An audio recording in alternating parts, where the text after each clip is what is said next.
like you, our writer, who say that you feel like you don't fit in, you have this great leadership quality and this ability to innovate, because innovation doesn't happen when somebody stays in their silo. Like they stay within their own industry. Innovation happens when you pull from another industry and pull it into your industry. She gave the example of like the camera. Like, okay, so the camera evolved. We're able to create a smaller camera, with a lens, a smaller lens and all that. Okay, that's great. But it wasn't until somebody said, hey, let's put that in a phone. Right. That now it became such a huge deal. Huge. Right? So to our listener, one thing I would encourage you to do is really kind of look at this as being a positive thing, right? I mean, let's exploit this for what this can evolve into. This can be really good. So yeah, the fact that you don't feel like you completely fit into these categories, embrace that. Embrace that. And, and he said, what do you do with a world that's always trying to fix you?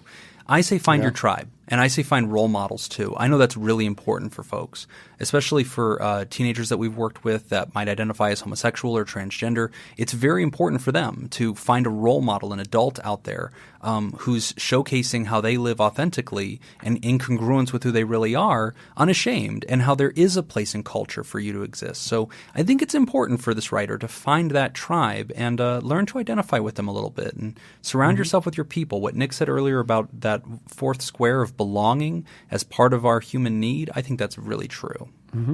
Yeah, thank you for writing in. Right back, give us an update. Yeah, let us know how things go. Let us know how things go. Also, housekeeping note. I apologize. I didn't get your name because I just copied it from the email and put it into our script. Right. So if you're writing in and you want us to say your name, sign off at the bottom. Just say whatever from whoever, and then if you do that, then we'll know to put it in there. Otherwise, if you don't, then we'll leave it anonymous. We do not say it. Yeah. So if your email is bob@bobverse.com, we're not going to say this is from Bob, right? Because you didn't give us permission to say that. So, but if in your letter you say thanks Bob or thanks Sleepless in Seattle or whatever you want to call yourself, then we'll read it that way. So if we don't have a name, we don't use a name. But speaking of that, actually, Nick, we had one more thing that was dropped in through the website, through the anonymous box. And this one actually is really similar to something else we've already answered. But I thought we have a few minutes. Let me go ahead and read it, and then we can kind of at least tell that listener where they can find the answer. Absolutely. So the question was, how can I find a good therapist? Which, if you're a regular listener, we've addressed. What methods can you suggest for finding a good therapist? I've delayed seeking therapy because just the thought of the trial and error method makes me feel exhausted and defeated. I want to waste as little time and money as possible finding a therapist whose credentials I trust and with whom I have some chemistry, like speed dating, but with therapists, preferably via Skype or something. I distrust the phone-in referral services I've seen because their matchmaking methods aren't transparent. That's a valid concern. Yeah. It can be exhausting. When I did some therapy, I went into therapy a few years back and I lucked out.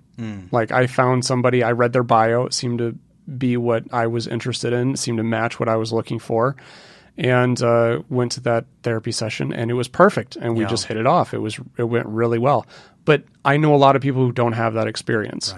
Right. The trial and error method can be very frustrating, as well as just what your limitations are with finances. I mean, if it's going to be out of pocket or if it's going to be, looking at billing insurance, you may not have a whole lot of options. Check out episode 22 of our podcast, about 17 minutes, 20 seconds in. We answer this question. We give you some feedback, some ideas that you could possibly use. Anything else that you think we can add? I get most of my referrals from bathroom stalls, and so people usually write. I did not think to check the bathroom stalls. Yeah, that's where I get them. So people to our write listener, for a healing experience, call Jim. Jim, what do you think is the best truck stop to go to to find a good therapist? I've found that the Flying J truck stops usually have the best referrals. Is that the one? Yeah, you get in that stall and you're like, you know what? I do want a healing experience. It's time I dealt with my childhood. Yeah, no, but check out episode 22. We go in depth and we actually point you into some websites and give you some advice of even how to interview a therapist before you actually meet them. So check out episode 22, minute 17, about 20 seconds into that minute. And that's your homework, writer, so that you can discover the answer. And I don't have my own private practice. Jim does, but so maybe you can answer this. people will call you and can talk to you before scheduling an appointment, or do they not? I've had people that request that. So usually I'll get an email or a voicemail or a text that says, hey, I found you on this bathroom stall at this truck stop, and I wanted to see if I could tell you my story briefly and get a feel for you. And usually I'll give them a call back. Sometimes I'll just have to text them or email them or call them and say, hey, I'm not taking any new patients right now.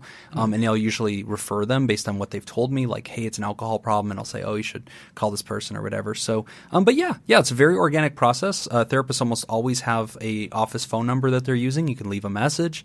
They usually don't answer on the first ring because we're in session, so it would be disrespectful to the other person, but leave a message and they'll usually call you back. And I recommend leaving about 3, find about 3 people that you like and just try them out. But listen, to the writer, and we said this in episode 22, doing nothing is way worse than doing something. I would rather you give it a try, because I have never met a therapist who is so ridiculously unqualified that they do harm. I mean, that's extremely rare. Right. So I'd rather you go. If for no other reason, you do some work, you get the ball rolling. If it's not a good fit, you ask them for a referral, and they'll send you to somebody they think is a good fit now that they've gotten to know you. Yep. Just by starting, you've gotten closer towards the solution. It's easier to, steer a moving ship than a parked one.